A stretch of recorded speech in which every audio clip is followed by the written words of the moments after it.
Hello, everybody. This is Dave Putz from JKP Holdings. With me today, I have Cody Cox. Hey, How Dave. how you doing, Mr. Cody? We're going to get into Cody's story in a few minutes, but I want to do some quick housekeeping for everyone as I share a quick screen so that you guys all know what's going on. As you know, we have a Facebook group that's been around since, I think, 2014, I think it is. Yes. It started as a small group in Jersey and blew up over 6+ years now. A lot of information there, a lot of good information. There's other note groups out there, which is awesome, and more information is always good. Always remember to do a search. You can find out almost any topic we have. We also have a Facebook group of distressed note investors, so you can literally go through here and find somebody local to you or local to a property that you can reach out to. Blocking the email addresses out there, but if you have somebody and you live in a certain state or a property is in an area, you can reach out to one of us and get more information. As you know, we have a Facebook page. We share information there as well. We post events, we post information that we have. We have some upcoming things that are going to be really big, hopefully in the next week or so. We have an NDA form. We have, I believe we have just over 100 some odd assets. There's a scrub list of it. And you can pretty much see what's going on. And lastly, we have a resource list that you can connect and see different attorneys, contractors, all that kind of stuff. We also have, the last thing we also have is the, give me one second. We have a resource list that allows you to see not only past webinars we've held, we also have webinars, how-to webinars. In addition to which is right here, webinars, YouTube webinars, and whatnot. You can find this post. It's in the pinned post of our JKP Holdings, sorry, the East Coast group. And then from there, we also have a sheet here that has different links to different things to see what our available assets are, NDA. One of the most popular ones right now is the servicer fee comparison chart. You can see different servicers, what state they're licensed in, what their fees are, and those kind of things, right? Whole list, all free. Just get onto this link here, which is in the pinned post. If you have a problem or question, feel free to reach out. Now, as I spoke very fastly and everyone's saying, what did you just say? Let's go back to the man of the hour, Mr. Cody Cox. I've known Cody, yeah, I don't know when. I've known Cody for many years now. Cody's been in the space for, I'm not sure when he started, but I met him. He was a smaller guy, but connected very quickly. When you found out what he does for a living for his day job, I was shocked because his knowledge in a different area in the space is so valuable and whatnot. But the reason for this webinar is to talk about joint venturing. I've talked about this previously. I've talked about the danger of it, how to do it correctly, and what could happen if you do things incorrectly. And Cody and I were discussing one day, and after some questions and concerns, he agreed to allow us to do a webinar on him talking about what his experience was. So Cody, please introduce yourself. Tell us how long you've been doing this, what your business is. One of these days, I'm going to figure out what Jersey style is. Hopefully, you can help this West Coast guy figure that out. Anyway, thanks a lot. And you know, just to maybe make a point, this is a little uncomfortable for me, obviously. You know, and it's not like I was doing things wrong per se, but I think it's more of an education and knowledge part of things. But, yes. but let me give you a little history of who I am and where I came from. You know, I, as Dave mentioned in the invitation of this, I'm just kind of a humble mortgage guy from Eastern Oregon. I got started in the mortgage industry in 1982 in a little servicing company in Walla Walla, Washington. And since that time, I've moved through a number of different positions. You know, moved to Portland in 1984. Worked for the largest savings and loan in the Northwest at that particular point in time. Watched that be taken down. You know, basically during the legislation in 1989. I also worked for one of the largest savings loans in the whole country when Washington Mutual was up and going. I was a vice president with them. I managed 2 different home loan offices that were doing $180 million worth of mortgage volume on an annual basis. My current position is Oregon is one of those unique states that offers a home loan program for the state's veterans that is total and separate away from the federal VA program. It's our own little animal. Those of you guys are familiar with California know the CalVet program. Also in Texas, there's the Texas Veterans Program. Well, I'm the senior executive that runs that for the state of Oregon. So I manage a portfolio of $375 million of mortgage loans, and we have an origination between $70 and $100 million on an annual basis. So I've been around a lot of ups and downs in the mortgage industry. Obviously, what happened in 2008 was a little different. But I guess the reason I go through all that is because I've got a pretty good background in the mortgage industry and seen a lot of things and been across, it's one time I kind of sat down and counted up. I've probably been involved directly or indirectly with over 20,000 transactions. So I've seen a few things. And here in about 2013, 2014, somewhere in there, I decided that, I was looking at various options to build wealth. Coming off of 2008, 2009, right about that time, I was also the president of the Portland chapter of a real estate investing association, part of the national group. We call it Northwest Real Estate Investors here in Portland. So I managed those guys, was the president for, 4 or 5 years, somewhere in there. Flipped a couple houses, did some wholesale dealings, and then listened to a guy from note school talk about investing in notes. And I go, really with my mortgage background, that's really what I should be doing. It's kind of a natural segue. And if I structure things right, I can still maintain a day job as well as do these things. By day, I'm a mortgage guy. By night, I'm doing it for my own portfolio. And so I started buying notes in my own portfolio, basically out of my self-directed IRA, and had some good successes on that. One of my earlier ones is I bought a little note in Klamath Falls, Oregon. And it was originated as a second home to a gal out of Southern California that I don't think ever saw the house. It immediately went in foreclosure. I bought the note for $12,500. We chased this owner through Southern California for a few months and finally found it. She signed a deed in lieu of foreclosure. We gave up the right to pursue a deficiency. And once I got title to the property, we listed it, sold it 2 days later for $25,500 and made 103% return. And so I'm kind of going, this has legs. We need to look at it a little bit different. So did a few more things in the self-directed IRA and then got a little education and decided that maybe it was time to scale up. And obviously, one of the things in this move of scaling up involved joint venturing, because typically, most of us that get started off don't have our own pot of cash that we can do this. So let's put other people's cash to work, pay them a nice return, and obviously profit from it on your as well as yourself. So that's kind of what we were doing. We were doing real well. I think we got up to about 45, 50 notes at one point in time. I had about a dozen or so investors that were basically funding my transactions. And then in what was it? Pause there for a second. We have we have a lot of new investors here. Yeah. A lot of the common things are, how do you get started, right? Yeah. So you went to a class, you listened to a guy speak. Did you go through a formal training? Yeah, I actually signed up with a well-known educator and became part of that mastermind group. Wonderful.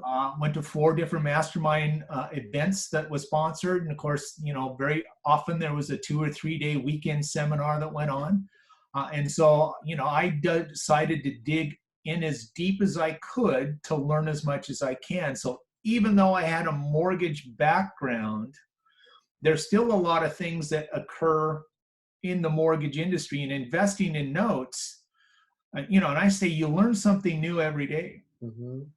And so you never can stop looking for stuff. In fact, one of my little mottos is always be curious. If you stop being curious, then you're going to stagnate, and Right. everything changes. So, you've got to keep learning. And so, I pulled in stuff from Bigger Pockets. I'm a member of, I don't know, maybe a dozen or so of these various note investing Facebook pages. I've Sure. got one or two of my own. And so anything you can do, and then just there's books out there you can read, and Sure. there's all sorts of various resources, and the podcasts like you host from time to time. I mean, every time you have a guest on, you can learn one or two things from that. And there's people that are listening to us on this particular podcast today that you can learn stuff from. So there's all sorts of resources out there, and it would just me to be as curious as I can, because I'm really got this entrepreneurial mindset, and I struggle working for somebody else. Yeah.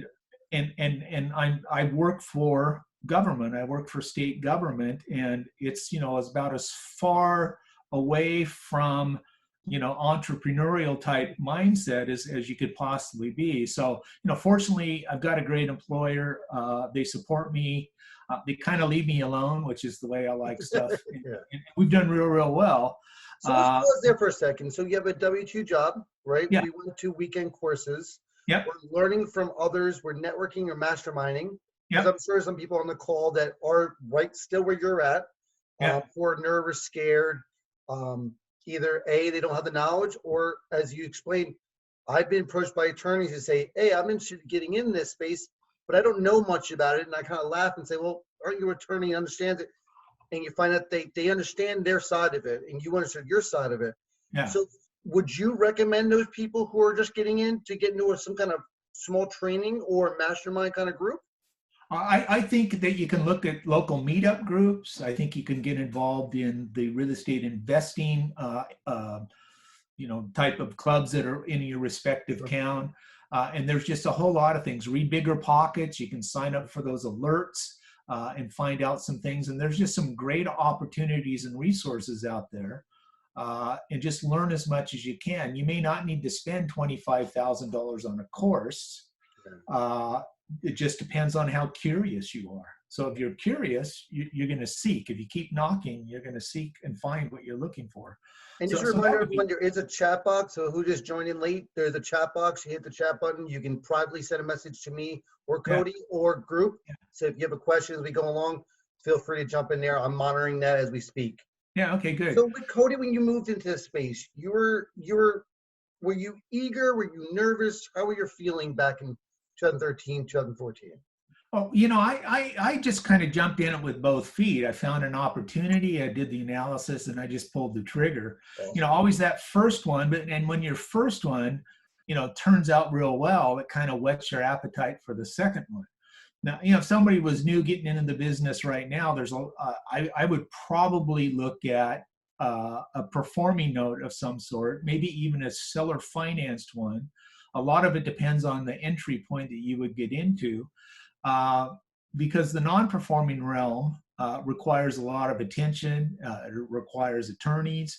It could be expensive. And then if you end up taking the property back in, the state of Missouri, what are you going to do with it? So there's a steeper learning curve on the non-performing side of things than there might be on the performing side of things. And so that would be, if I was to talk to somebody and say, how to ask them, they ask me how to get started, I'd say, start off with a little performing note, one that's got a history, one that's paying, and just get your feet wet. Make sure you have all your vendors ready. Make sure you have a loan servicing company set up in advance. So, it's one of those things you have to have the horse ready to roll before you can put anything in your cart. And so that's what I would suggest, is look at that avenue first. So I'm going to say probably majority of people on the call are probably going to get into the space that I was in when I first got started back in 2012, when I first started buying. I think it was when I left the fund. You were in. Is I have some money, if anything, and I'm ready to go in. I'm excited. I'm motivated.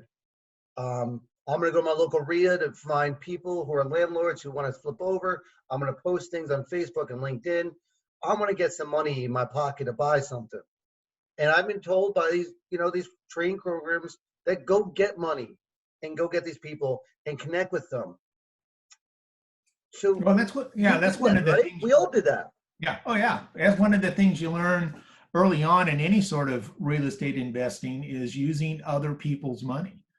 And in a lot of ways, that's okay. But I have found, and as we'll get into a little deeper here, when you're looking at it from a note perspective, there are some things you got to make sure you avoid. So let's talk about the numbers of the deal first. Let's get everyone feeling what the numbers were of that deal that was woke you up and made you realize this is real stuff. I think that was, again, it was, I bought the note for about 12.5. The person never made a payment on it that I could find out. It was in out of state. They bought it as a second home. And so, if it was a primary residence, there may have been some deficiency protection for them. But because it was a second home, I really had the right to sue for a deficiency. But what we did is, gave that homeowner or that borrower, I guess, or whatever you might want to call them, I'd waive the right to go after them for the deficiency if they just paid, signed the property over to me. I don't even think I had to come up with any cash for keys because they were never in the property.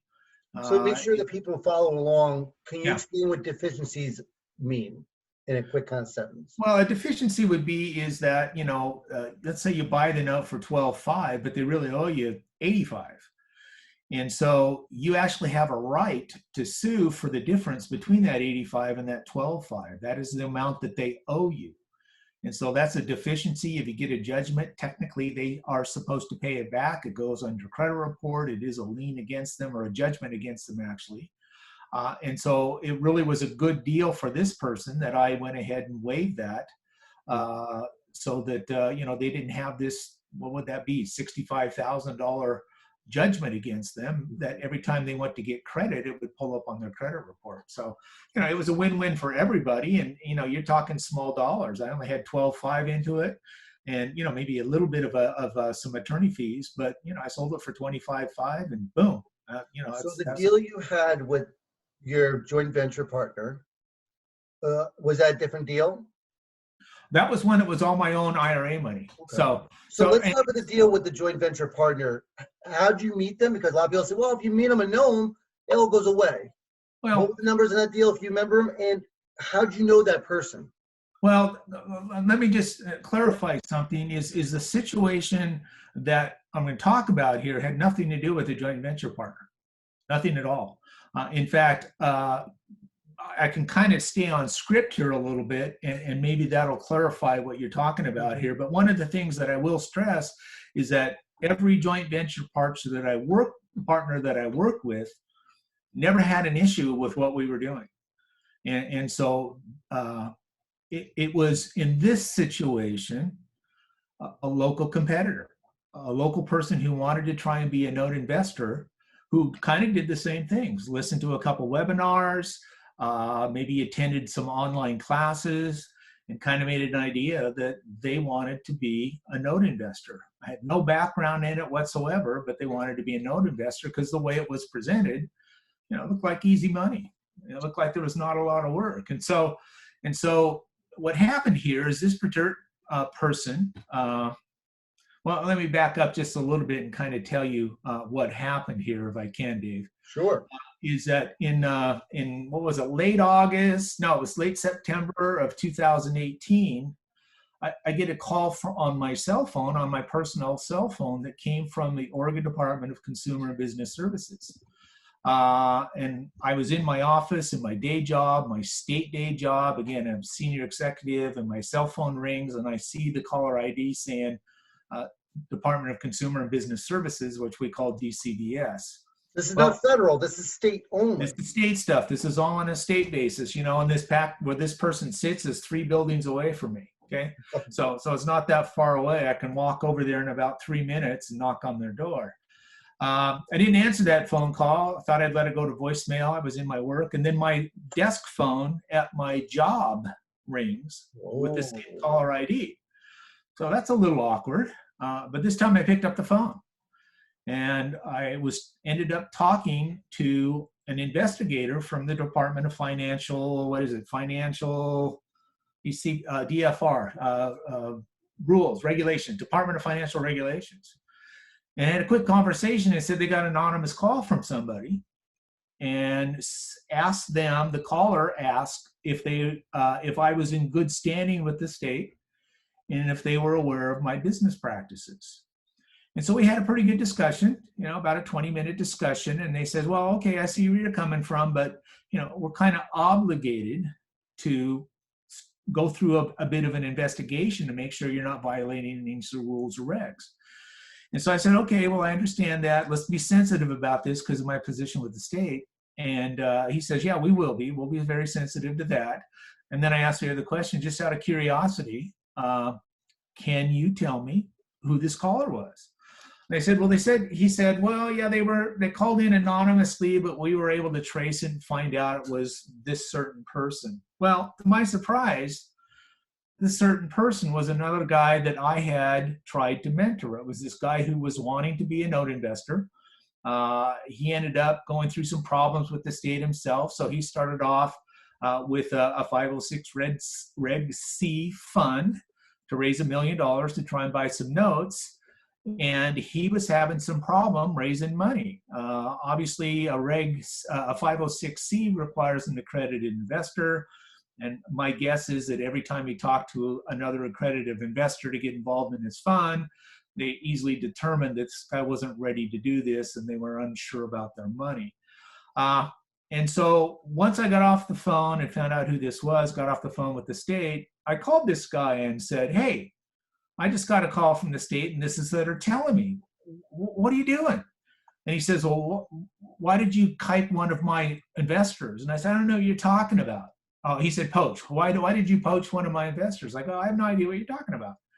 He says, well, I had somebody, another local person had pledged $100,000 to him, but this person decided to give him half and me half to do another joint venture. And I said, why didn't you just pick up the phone and call me? And his response to that was, well, I was just doing some due diligence. I said, well, come on, you know me, we've talked 100 times. I've been trying to help you. And he basically said, well, you just never know who you're talking to, who you're dealing with. I go, come on, you know who I am.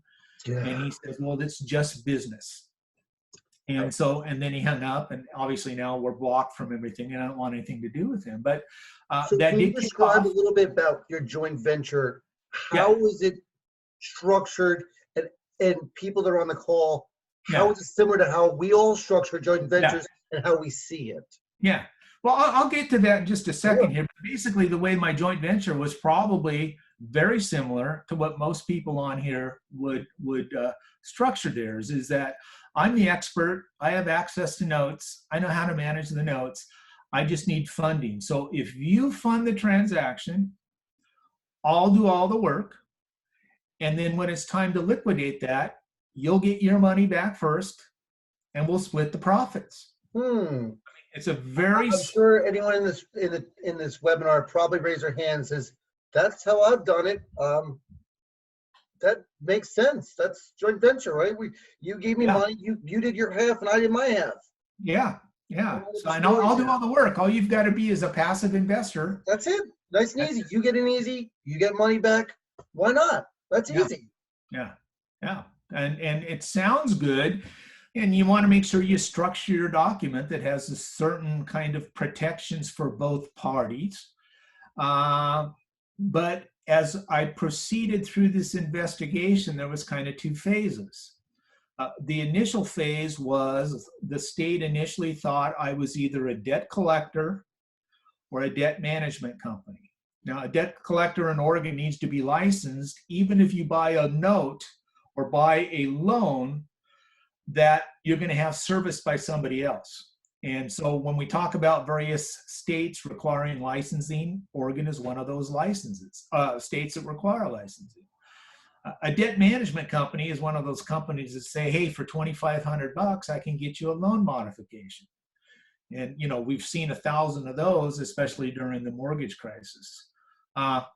And so after about 6 or 7 weeks, I was over at a resort over in Central Oregon, a place called Sun River. I had my family over there, and I get a call from this investigator. Again, this all started in November, and I got a call, it was about the 10th or 11th or so of December, just before Christmas. And he says, well, we've come to the decision that you're not a debt collector or you're not a debt management company. I go, that's great, because everything I showed them, I mean, I sent them a 10-pound box of information that was interesting. So they actually, I delivered it, hand delivered it to them. So, and then he says, however, we have a concern that you have violated some security regulations. Security? Said, yeah. I said, say what? He says, yeah. Basically, we think that the structure of your joint venture agreements and those transactions constitutes a securities violation. So they sent me a letter basically requesting a bunch of information. And the main part of that letter, there's a couple things, is that they required of me to prove to them what exemptions I am following, since none of my joint venture agreements were registered as a security with the state. So I have to prove to them that I'm following certain exemptions. Ooh. So up until this time, we were trying to battle the debt management company, debt collector kind of stuff. We were okay there. And then the attorney I was using say, hey, we're not securities attorney. You got to find somebody else. So I found a $400 an hour SEC attorney who used to work for the state and knew those guys. Gotcha. And so that was helpful. So we're still working with the state, not federal. We're all talking about SEC. We're all talking about my state regulator. Nothing from the SEC on a federal basis. It's all the local guys that their office is 3 blocks away from where I work.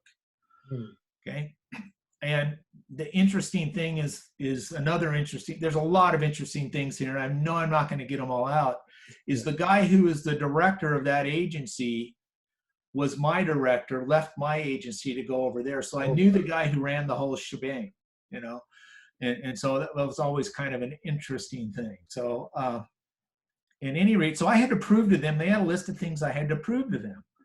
So what I had to do, and they were looking for 2 main things, and this is what's real important for the folks that are listening to this. This is the 2 main things they're looking for. And one is solicitation. Was I openly soliciting for investors? And so posting on Facebook, walking around, asking for information. Hey, we need money. Just give us your money. We'll put deals together. Yeah. Or I have this deal in Indiana, and I need $25,000 to take it down. Anybody out there want to invest in me? Well, they went through every one of my Facebook posts. I also had to supply to them, because we're all taught to send out this email marketing letter. Okay. And so I was sending stuff out every Sunday night. And if you didn't open it by Wednesday, you're getting it again. We had to put together every single one of those for the last 2 years for them to look through to see if I was soliciting for investor partners. And they were particularly looking at those that would not be considered an accredited investor or a non-accredited sophisticated investor, because the law doesn't allow you to openly solicit those type of investors. Correct. And so they looked at everything that they had there. The other thing that they were looking at is whether or not those joint venture agreements were offering a security. And there's something called a Howey test. Okay, you guys can Google it or whatever you want to do. Howey test, Howey, and there's 4 components in the Howey test. And basically, you know, what they are is, one, is there investment of money? Well, obviously in a joint venture transaction, there is an investment of money. Number 2, in a common enterprise. So you got 2 people going together in a common enterprise, and this in my situation of buying out. Second thing, with an expectation of profits. I mean, why would anybody put any money in without having some sort of expectation of profits? And then here's the thing, solely efforts solely on the efforts of others. So if I go to them and say, I'll do all the work, you just have to fund this thing, his return is solely on my efforts. And if you meet those 4 criteria, it's a security. Ouch. Yeah. All And that training you've been taught, what's that? all the training you've had, Yeah. all the communication you've ever had, Yeah. has that ever been mentioned or talked about? Well, there's a couple of, every once in a while we see some attorneys that talk about this and say you can't be doing this, and you know, a lot of us, you know, It could speak happen to for me. ourselves. Why would it happen to me at all? Yeah, it's not going to happen to me. I mean, I'm just a little guy here, you know, in Dallas, Texas. I'm not really bothering anybody, and my investors are happy, and I'm paying stuff off.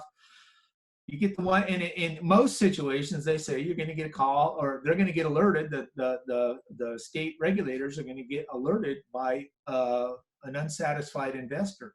That didn't happen in my case. I mean, all my investors were contacted. They had to write letters and give to the state that basically says tried to substantiate what they call, this is another part of the solicitation thing, a substantive pre-existing relationship.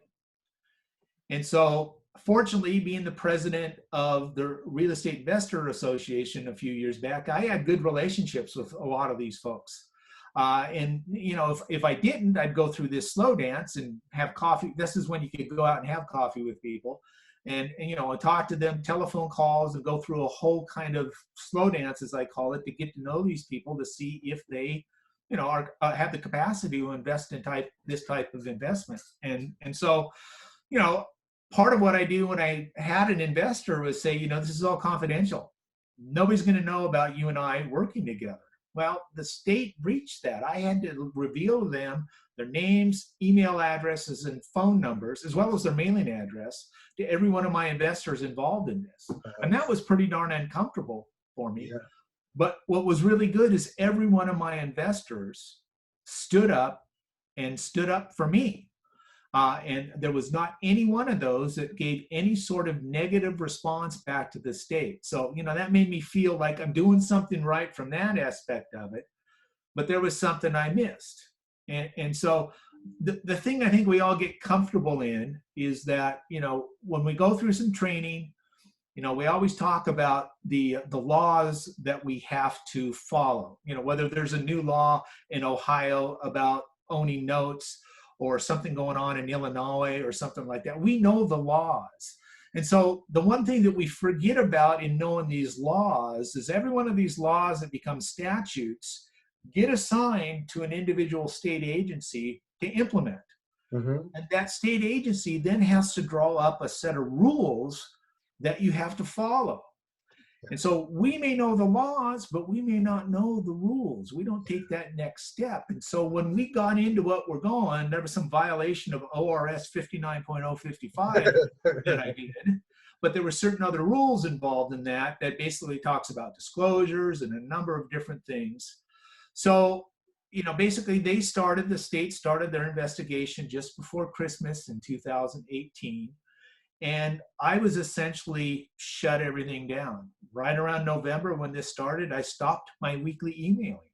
I basically kind of went silent on anything on Facebook. I went basically underground, because the other part of it is, you know, my employer, the state of Oregon, Department of Veterans Affairs, you know, I need to make sure that I didn't kind of create some embarrassment for the agency.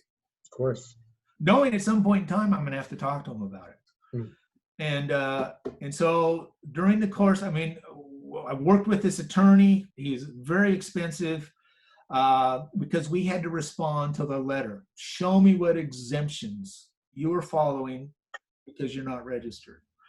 So we started this in November, and finally, after some time in March, late March, early April, we put together a 38-page response to their one-page letter.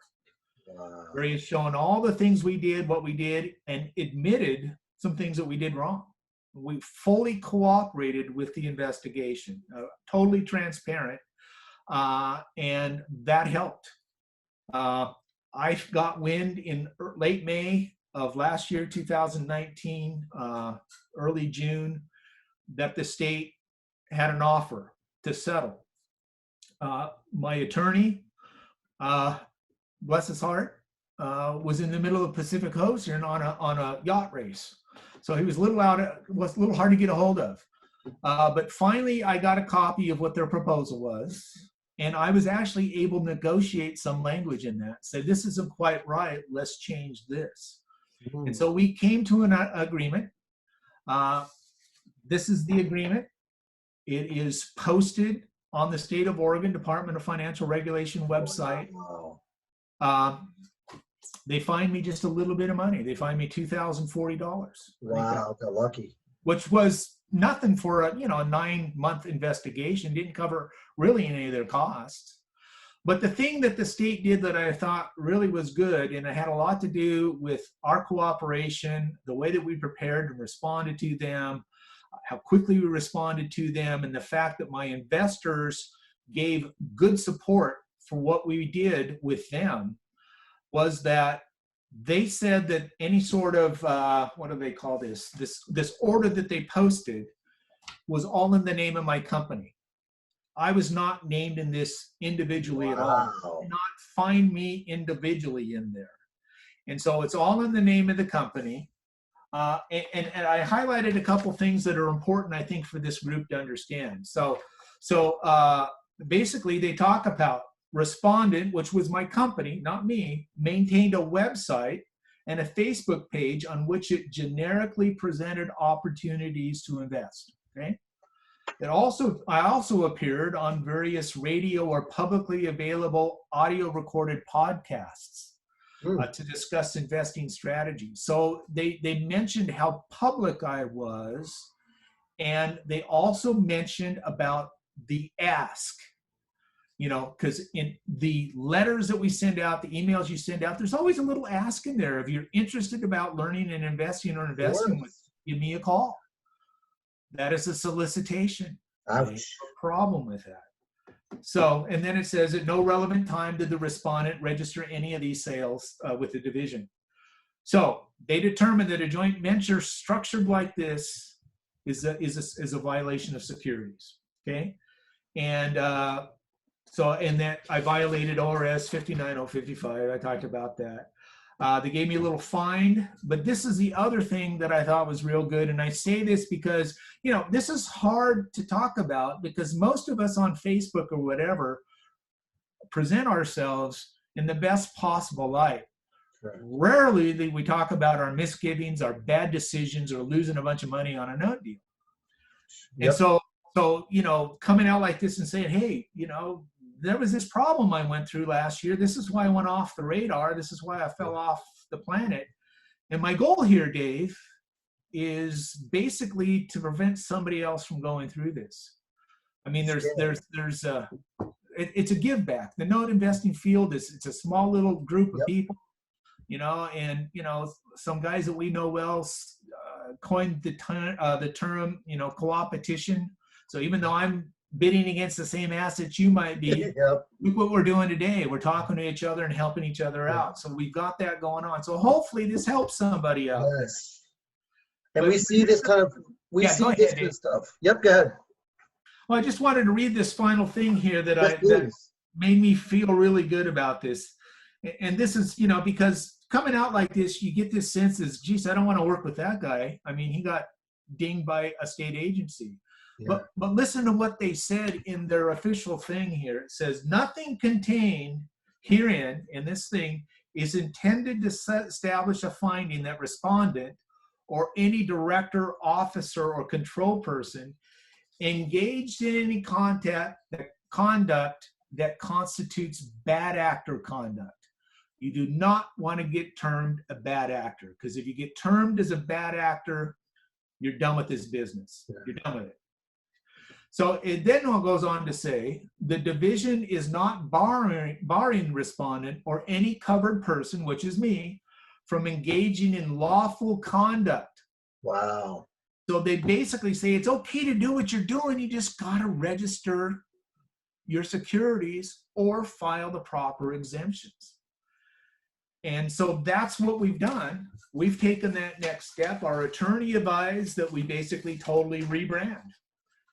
And so So that's you're, so some of the, if you see in the chat, some of the people are grateful for you sharing this very private, unfortunate situation that you felt like, oh my God, I got myself in a situation that most people won't even want to share about. But as I shared with you when I heard about it, I've been wanting to do this webinar for a while.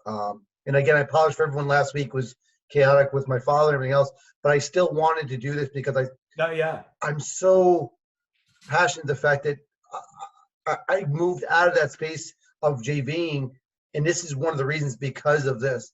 And your story brings so much life to what can happen. We're worried about SEC and we're little man, all these kind of myths and stories. Here's a real situation, and it's not the the $2,000 that you got to pay out. That experience, that motion, that desire.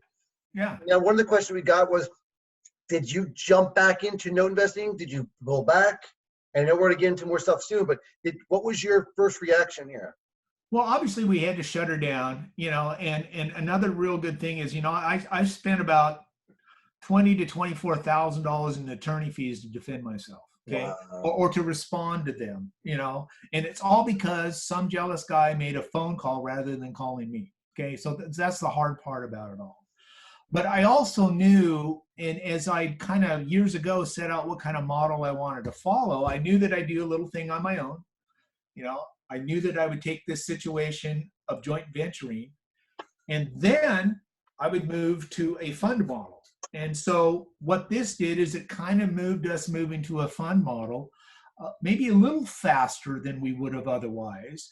But it also gave me this huge learning experience about what you need to do to be compliant, not only on a national basis, but also on a state regulator type basis. And so that was what we've done is, we rebranded. My old company, Trinity National Holdings, still has some inventory we're trying to liquidate, still trying to pay off my great investors who supported me through all this.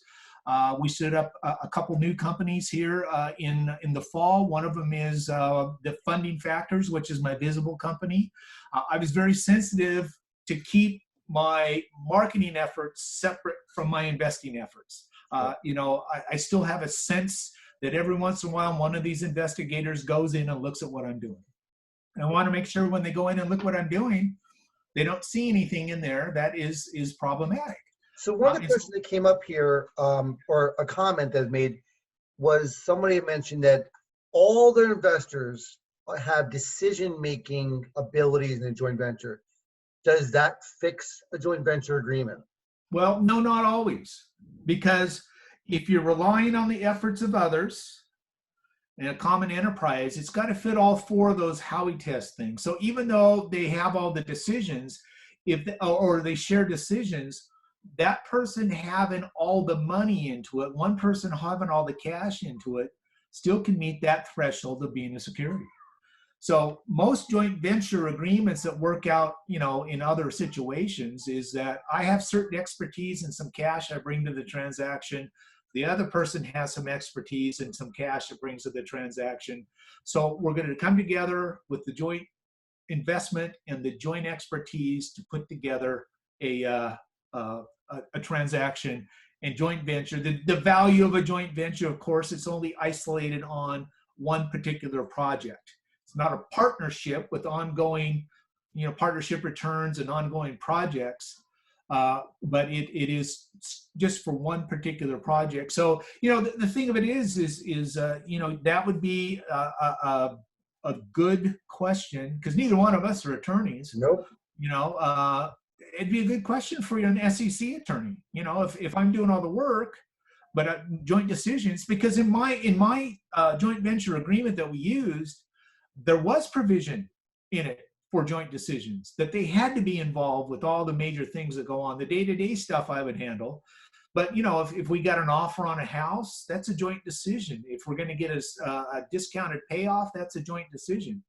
That was in my agreement. They saw that and made note of that, and we actually emphasized that in our 38-page response. So you have that in your agreement. They agreed to it. They understood it. They made decisions. And you still got fined for the fact that you did a joint venture, even though there's a decision in there. And I know Yeah. you're looking through the comments now. Benjamin said he's new. He's grateful. So Cody, another guy, appreciative. Thank you very Siri had much. mentioned, would you do a joint venture again, or would you set up a fund to raise money? Well, as I mentioned, here we set up two companies. I've got what I call my mortgage media company, which is Funding Factors. That's all my marketing information company. I encourage you guys to go onto Facebook and like my page or connect, whatever that might be. And then we did set up a management company. We call that Bridge City Factors. I'm in Portland. Portland's a bridge city. That is basically our management company for a fund, and I can't really talk too much about that. But we did set that up at the beginning of the year, and that's moving forward very Great. well. So I see that Victor had some questions, if you can see him as well, Yeah. about licensing exemption for a note investor. At what point does a note investor make the leap from a passive, not requiring to have a license, to an active trade or a business requiring a license? So none of my investors needed a license in the state of Oregon, but the state of Oregon now does require, under their debt collector laws, that if I purchase a mortgage loan where that homeowner or that asset is located in the state of Oregon, even though I'm going to service it with somebody else, I'm going to transfer servicing, I still need a debt collector's license and a loan servicing license. And So so let's make as sure. of now, what's that? Oh, so we make sure it's clear. Yeah. For those who are maybe new to the space, if that property was in a different state, that license is not required. The property is located in Oregon. It's not where you're located, it's where the property is located, Where correct? the asset is, yes. So the question was, does the licensed note servicing company allow a passive investor to avoid licensing? It does not. It does not. You still need to have a license, even though you're going to have somebody else service it for you. Right. So I'm going through the questions. I know Lauren had a question regarding vetting your mentorship now, and we'll get into that if you're still doing that. Selling partials, do you think it'd be safer than JVing? Selling the partials is a transaction, so you're selling it to somebody else. Joint venturing is when you bring in somebody and two people come together to go forward in a transaction. Usually different skills or money. It could be anything. So if me and Cody want to get into a note investing thing, and I bring some money, he brings some money, we buy a deal, we're joint venturing our skills. If I give him $100,000 and he goes buy something, and I say, okay, I'll make decisions, he raised $100,000, right? We didn't joint venture anything. He raised money for me. That's the problem here. And of course, if you sell a partial, I mean, that basically means that you already own that note, and you're just selling the first bunch of payments to them to somebody else. So that's not exactly considered a security. Right. And so, is that a safer model than JV? Yeah, likely. I did a lot of what I called collateral assignments, or hypothecations, and that was a safe type of investing strategy because you're borrowing money from somebody versus them investing with you on a passive basis. Yeah. So let's get some more questions about this. This is something that I think everyone on this webinar has either done, thought about doing, or thought about, who were close to doing it. I know I've done in the past. Likely, when I did it, I only did it with a couple people I did not completely know, and those deals are now sunsetted, which is great. And I did with people I did know, and we joined up our knowledge, our experience, our money to do deals. Now we have a funding partner, and we have a different LLC and a different setup. But if you're doing a deal and you're raising money, that's the problem here. If you're in the same company, this is someone just privately sent me, if you're in the same company, that company is protected by the entity. That's not a joint venture. That's correct. Right? Yeah. So if we're not joint venturing, Cody, and your partners are doing it, what options do you have to take their money in and allow them to make decision making and that? What are the couple options that you do have? Well, I mean, the main thing is that everybody's equally involved if you're going to do that. One of the things, as we moved into a fund model, part of my goals is to buy in larger quantities. With a joint venture, all your risk is tied up in that one asset. Mm. with a fund as I'm doing it, or in the way that you're doing it, where you have, you form a limited liability company with a lot of different investors doing various duties within the LLC, and you're buying in larger quantities, and the risk is spread out over the entire portfolio. Yeah. So that was one of the things that I liked. So if you buy a tranche of 50 notes and two of them go south, well, the risk of those two gets spread out over the other 48. So So I wanted to answer yeah, Lauren's question here, if I could, real sure, quick. sure. Yeah, Lauren asked a She question. talked What about, is your vetting process? yeah, well, this is the way I would answer that. It doesn't matter who your mentor is. Obviously, they can't cover everything, but I would assume that every one of us on this phone call have our own business. We're business people. It's not the guru's fault that I messed up. It's my own fault. I'm the one that needs to go in and make sure I fully understand everything and get the right counsel. So gurus can only take you so far, but if you're going to stand up a limited liability company or do a fund or any of these kind of things, or partnership with somebody else, it's up to you to make sure you're doing it right. Don't rely on anybody else. And so yeah, there is a vetting process going on, and hopefully I moved to a point that, that may not be as necessary as it once was. But no Are you matter what, vetting mentors that come into your space who want to learn from you? I think that's where the question was going. This person was mentoring from you. Are yeah. you mentoring people still? And if you are, have you changed your process of vetting them? Well, that's a good question, and I haven't really thought about that because, again, I'm kind of in this mode, if you will, again, not wanting to dig too deep into it. And I have two focuses going on. One is, well, three really. I mean, one of it is I still have the day job, okay, and the time it is involved to do the day job. The second part of it is that I want to exit the day job and do this full time. And so the avenue that I've chosen to do this is, standing up a fund. And so, the time involved to mentor somebody else to do it right, I don't know how I can add that to my schedule. Now, one of the things I do from time to time, and there's a couple folks on this call that I've recognized, they can pick up the phone and call me, and we'll spend 10, 15, 20 minutes on the call. I don't want to get into, charging somebody or having some sort of defined mentorship program. But we're all in this thing together. And I had an old manager long ago that told me all boats rise with the tide. Okay. So I know if I'm doing well, other people can do as well also. And part of what we're doing today, Dave, and thank you for asking me this, is giving back. And that's what we can all do at some point in time, is give back to everybody else. And we don't always have to charge for it. No, and we're not, you said before, we're a cooperation. We work together. We're all in the same space. We hate to see people fail. That's why we do this. Jeff had asked a question regarding if you invested, say, $1,000 in your own money, and then you JV, would that change the Howey test? If you put $1,000 in, Jeff, I'm going to presume, say, 25,000 JV partner. You put $1,000 in, they put 25,000 in. Does that change the Howey test? That's an attorney question and investigation question. I don't know how that does. I mean, the other part of it is, knowing Jeff, he has some unique talents that we can pull in as well.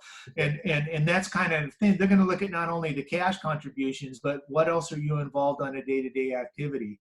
And I also know that there's certain measures that the IRS looks at based on their activity, whether they're spending so many hours per year involved in the transaction or in the business. So there's a number of moving parts there. And I don't have all those answers. And sure. frankly, I'm involved in what I'm going to do, and try and put as many quality notes within my portfolio as I can.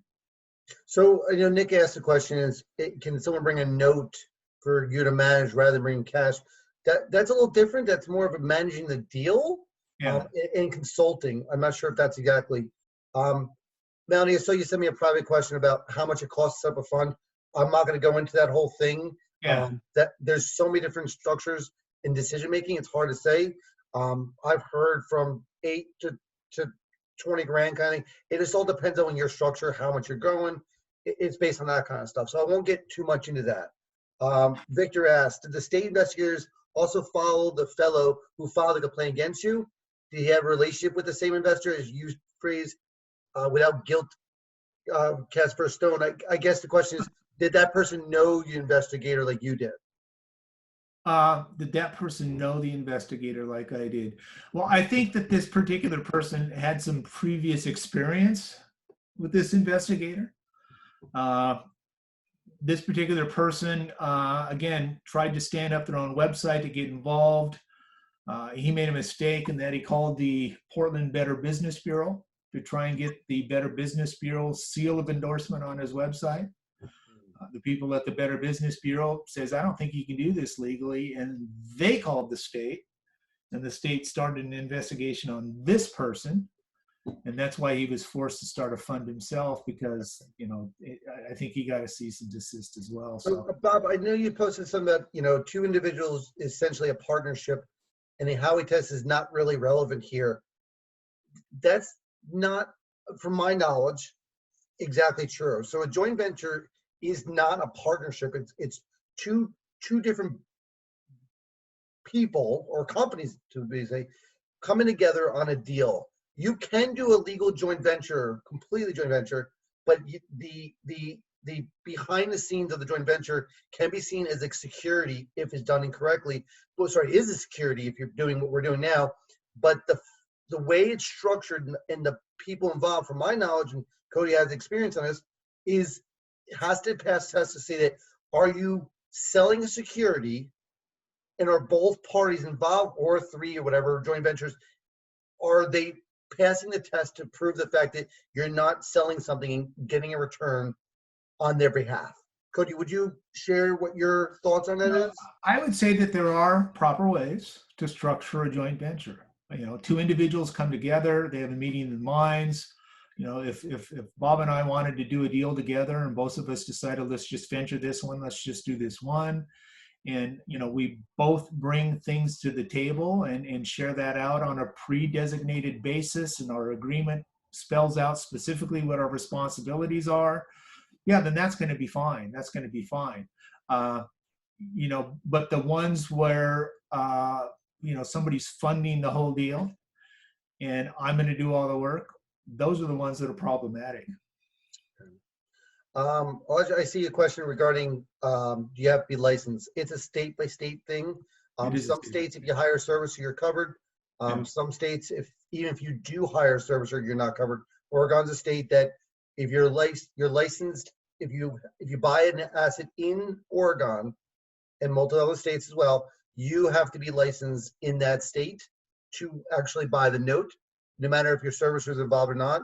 Other states, if the servicer is involved, it actually covers you. But yes, in Oregon, that you have to be licensed to buy an Oregon note.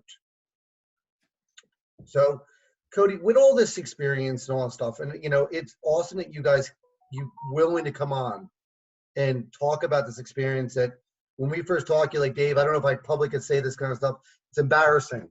And you came around and realized that even though it's embarrassing, you want to prevent others from making the same mistake that you didn't see a problem with, and you thought, like everyone else thought, that it's not a big deal. We just raise the money, get the deal done, give great returns, be happy, and do our best job, and run into problems. I would consider you lucky for the result you got because of how well you knew your investors. And I'm going to presume that if you raised money from somebody that you didn't know that well, this could turn out completely different. Yeah, and especially if they were at a point in the transaction that, we were focusing on non-performing notes. They have a whole lot of different pathways they can go down. And if you were going down the wrong pathway and it started getting expensive and it wasn't happening within, the designated time, and it kept holding on, then that could be problematic. I know there's situations where certain investors who did the joint venture gave money to individuals, and they sued and got a judgment. Okay, are they going to get the judgment money back? Well, maybe, maybe not. But another avenue that I see happening is if a state legislator, or state regulator, gets wind of this And especially if you look at what's going on right now in most state governments are kind of looking for a bailout. Yeah, The whole country is shut down. yeah, Revenues are not coming in as the way that they should be. My state has their annual economic revenue release at the end of May. And so, and agencies are going to be looked to cut their budget by a certain percentage.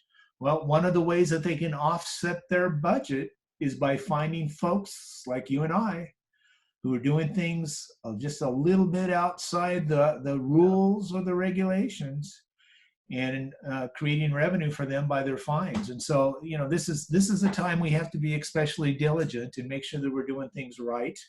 And I wasn't that far off. I was just a little bit off. Okay. And this came out of left field. It wasn't anybody that was one of my investors that had a problem with this. Yeah. And so you never really know where it's going to come from. And so I would just say, take a little bit of more time to figure out if what you're doing is right, before you go into something that could kick back a little bit later. So I'm going to wrap up a few minutes. I just want to share also, if the hardest hit funds come back out, we're going to be bringing Cody back on. He has a lot of knowledge in hardest hit funds. For those who don't know, he partially managed funds for his state. So he has a lot of experience and knowledge. So those who do know Cody and didn't know that, it's a tremendous goal. And, talk to him. He'll explain things because that's what he does, work job. It's amazing, the connection here. But it's the story he's told us and sharing some of that. I have had some people ask me some questions about our some of the stuff we have going on. But before we do that, I want to thank you. I'm sure everyone else here, thank you. It's amazing the information you share with us, and the fact you're willing to put out there publicly. As I said, everyone else, we record this for private use only. I want to let Cody decide if he wants to release it, because of the fact that this is very sensitive information. It's questionable where we're at. Also, Cody, he's running a fund. He has to keep everything safe with him. So he's doing his private stuff to prevent that. So again, I'd like to thank Cody for joining us. But I do want, there's a question that just popped in. Okay, some of the states are involving with, talk to your local states about licensing and whatnot. So to answer some of the questions I got privately, we are still working on our portal. Our bid calculator is, as most of you guys have got the follow-up email, our bid calculator is done in Google Sheets. We're actually paused on that process. We're going to push into a portal. I was sharing Cody before we get started. Our portal will encompass almost like a workflow of running your tape, running your scraping data, running another data, then running through a calculator, then running through an agent, and it's a whole process. We're going phase 1, which should be released soon. The calculator will be phase 2, and whatnot. We're just moving some pieces around and whatnot. Yes, I got someone privately messaged. Thank you very much for last week. It was very difficult, and I apologize again for anyone who the state got screwed up and whatnot. I reached out to Cody literally the night before and said, I don't know if I could do this, and he honestly said, Dave, don't push yourself. So I'm grateful for Cody for giving me the time to kind of just heal and whatnot. I didn't publicly do too much until this week. I kept it privately. Those who want to know, it was none to COVID. It was a sudden shock. So it was a difficult time. My father passed, as I said in the video. But I thought this webinar was so important. I told Cody I need to do it soon. So if you have any additional questions, Cody, I'd like you to put in your chat your email. If people have any questions, follow-ups, additional questions, and whatnot. I know there's some people out there. Jeff, great comment, my man. I know there's some questions about collateral assignments, which I think Cody will be awesome for. A couple people asked about that, and I'll make sure I'll tag him on some of the East Coast group posts that we had about that. But everyone, this information will save you, because I'm sure you're not going to do as good of a job as Cody did to prevent this from happening as he did, and he still got dinged. So you guys are more welcome. This is the kind of stuff I try putting out there. I'm not about guru. I'm not about education. I'm just looking to help and get everyone back. So if you have additional questions, feel free to reach out to him. I'll put my email address in here. If you need an NDA, obviously you can go to our website. And I think, like I said, we're going to continue to hold stuff like this and push things out there. But again, enjoy your life, guys. Be safe, be smart. Hopefully we'll get out of this craziness and enjoy your families. Give everyone a hug. So, Cody, once again, thank you, my man. Thank you, Dave. Very impressed. Appreciate it. Enjoy, everyone. Be well. All right. Bye-bye. Yeah.